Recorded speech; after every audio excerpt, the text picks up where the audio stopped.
Hər bir insan üçün onun milli mənsubiyyəti onun qürur mənbəyidir. Mən həmişə fəxr etmişəm.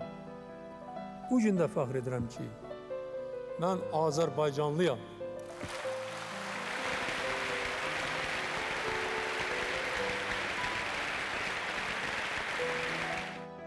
Bizim üçün tarixi amil var, Azərbaycançılıq.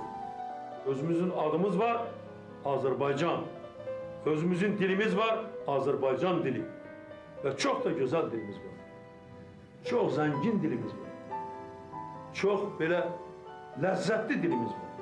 Mənim üçün Azərbaycan dili hər şeydən əzizdir. Millətin milliliyini saxlayan onun dilidir. Musiqi də, ədəbiyyat da, ayrı-ayrı tarixi abidələr də bu millətin milliliyini təsdiq edəndir. Amma ən millətin milliliyini təsdiq edən onun dilidir.